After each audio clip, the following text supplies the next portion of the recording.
Hello বন্ধুরা, তোমরা কেমন আছো? আশা করি সবাই ভালো আছো, সুস্থ আছো। আমিও ভালো আছি। অর্ণেশা বীরভূম লাইফে নতুন একটা ভিডিওতে তোমাদের অনেক অনেক স্বাগত। আর যারা আমার চ্যানেলে আজকে নতুন, তাদেরকে আমার অনেক ভালোবাসা। তো পুরো ভিডিওটা পুরো শুরু থেকে শেষ পর্যন্ত দেখতে থাকো। আর হ্যাঁ, অবশ্যই কমেন্ট করে জানিও কেমন হয়েছে ভিডিওটা। তো চলো, আমার ভিডিওটা শুরু হলো। তো সকাল সকাল আজকে ঘরে কাজগুলো করতে শুরু করে দিয়েছি। আজকে ঘরটা মানে ওই পুরোনো ঘরটা, মানে মাটির ঘরটা ঝাঁট দেওয়া হয়ে গেছিলো। আর এই ঘরগুলো ঝাঁট দেওয়া প্রায় শেষের দিকে। আমার ঘরের মানে আমার রুমটা, আর আমার রুমটাতে সেরকম খুব একটা ধুলো থাকে না, যেহেতু ধর অতটা আমি এই রুমটাতে থাকি না। ওই ঘরে বাবা মা থাকে, ওইখানটাতেই বেশি থাকা হয়। এবারে তো শুতে এলাম এরকম, তো যেই কারণে অতটা ধুলোবালি হয় না। বাট তবুও প্রতিদিন একবার করে ঝাঁট দিয়ে দিই, নাহলে তো ঘরটা থেকে থেকে আরও বেশি নোংরা হবে, তাই না? তো এদিকে আমার ঘরটা ঝাঁট দেওয়া হয়ে গেছিলো। আর এই দুটো পরে গাছে না খুব রোদ পায়, আর জলটা খুব একটা থাকে না, তো পাতাগুলো কেমন হয়ে গেছে।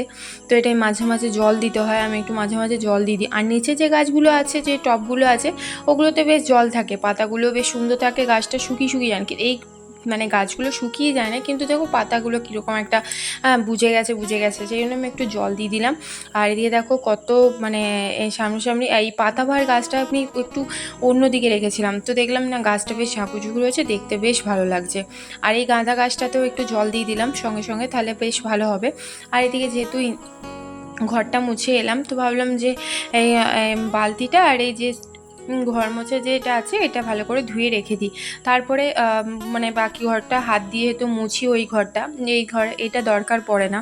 আর ফিনাইল জলটা চারিদিকে ছড়িয়ে দিলাম, কারণ ফিনাইল জলটা শুধু শুধু ফেলে দেবো, তাহলে ইনার তলাটা ওইটা দিয়ে ঝাঁট দেওয়া হয়ে যাবে। তো এটা ধুয়ে দিই, তারপরে বাকি কাজগুলো আবার করে নেবো।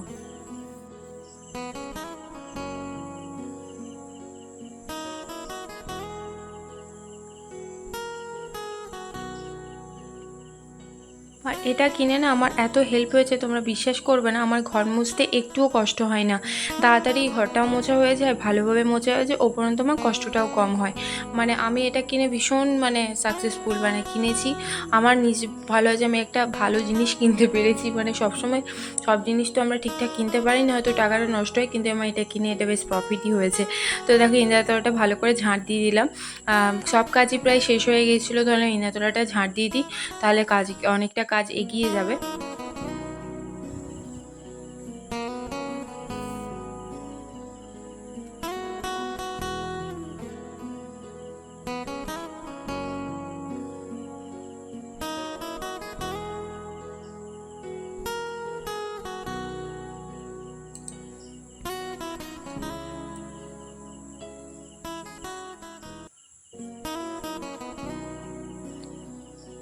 বোতলগুলো সব খালি হয়ে গেছিলো, তো ভাবলাম বোতলগুলো ভরে নিই, কারণ জল খেতে গেলেই জলের বোতলে জল নেই, ভাল লাগছে না, জলের বোতলগুলো ভরি তারপরে করবো। আর বাকি সব ফ্রিজে ভরা হয়ে গেছে, তো এত ঠান্ডা জলটা তো খাওয়া হবে না। ভাবলাম কিছু নর্মাল জল ভরে রাখি, তারপরে যখন মিক্স করে করে খাবো। ডাইরেক্ট তো ফ্রিজে জলটা খাওয়া হবে না, সেই কারণে এই জলগুলো ভরে নিলাম, তারপরে বাকি কাজগুলো করবো, কারণ ওইদিকে আরও অনেক কাজ আছে।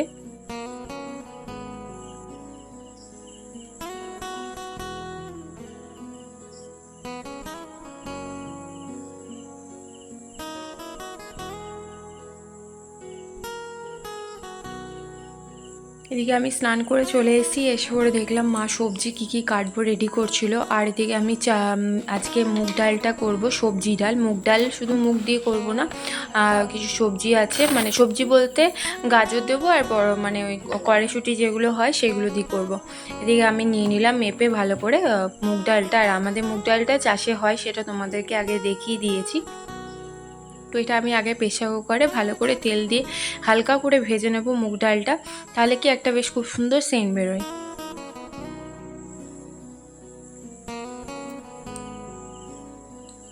আর একটু সর্ষের তেল দিয়ে দেবো, খুব সামান্য পরিমাণে দেবো, খুব বেশিও তেল দেবো না, কারণ এরপরে তো আমি আর একবার হলুদ দিয়ে ছকবো, তার জন্য হালকা অল্প তেল দিয়ে একটু ভেজে নেবো। খুব বেশি ভাজবো না, তাহলে পুড়ে যাবে। মিডিয়ামে ভাজবো, মানে খুব কাঁচা কাঁচা থাকবে না, আবার খুব হালকা লাল হয়ে আসবে, তখন জল ঢেলে দেবো।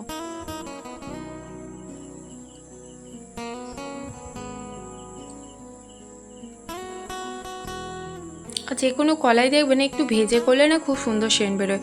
আমি আগে বিড়ি কলাইয়ের ডাল খেতাম না, মাকে বলেছিলাম ওরকম একটু ভেজে ভেজে দেবে, তো ওটা পুর ডালের মতো খুব সুন্দর সেন্ট লাগে, বিড়ি কলাইটা খেতে খুব ভালো লাগে। তো আমার বাপের বাড়ির মা ওখানে ওরকম করে দিত, তখন থেকে আমি বিড়ি কলাইয়ের ডালটা খেতাম। ওরকম করে দিলে খেতে ভালো লাগে, কিন্তু এমনি যদি সেদ্ধ করেন আমার একদম ভালো লাগে না।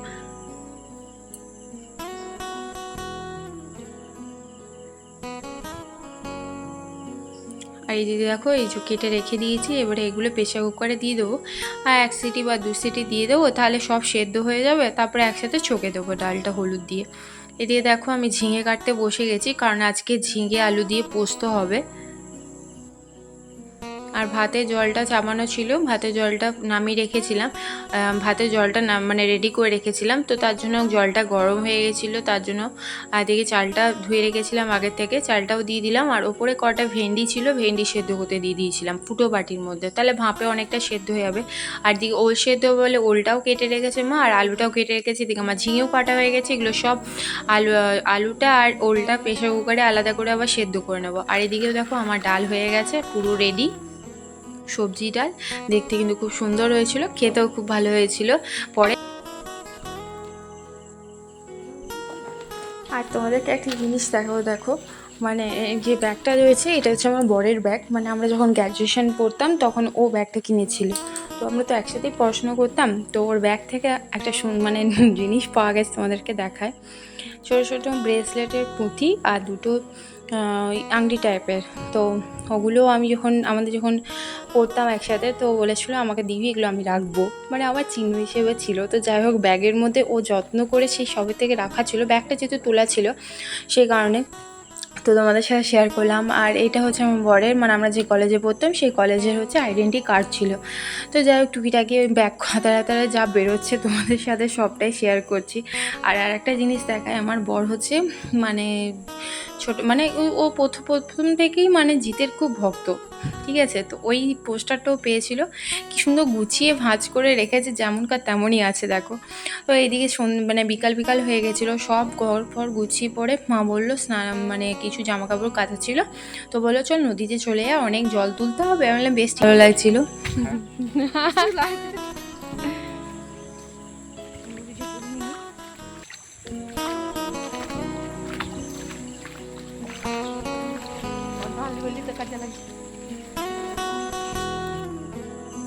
আর তোমাদেরকে দেখায়, দেখো কত সুন্দর লাগছে না, চারিদিকে ধান গাছ আর পুরো সবুজ, দেখতে অপূর্ব লাগছিল। তোমাদের সাথে শেয়ার করলাম এই অপূর্ব দৃশ্যটা, তোমরা প্লিজ পরে জানিও কেমন হয়েছে ভিডিওটা, মানে খুব ভালো লাগছিল আর মানে দুর্দান্ত লাগছিল দেখতে। নদীর কাছে চলে এসেছি, এটা হচ্ছে নদীর ডাউনে। আর যখন নদীতে খুব বান আসে মানে জল বেড়ে যায়, এই যে দেখছো মা ডাউনটায় নামছে, আরও উপর পর্যন্ত জল চলে আসে, তখন তো নদীতে নামাই যায় না, মানে পারাপার করা যায় না। তো এখন যেহেতু বৃষ্টি দুদিন পড়েনি, তাই নদীটা জলটা অনেক কমে গেছে। তো এই মানে এই জলটা পেরিয়ে ওই ওপারে যে বালি উঠে আছে ওইখানটাতে কাপড় কাচা হবে। আর তোমাদের সাথে দেখাচ্ছি, দাঁড়াও।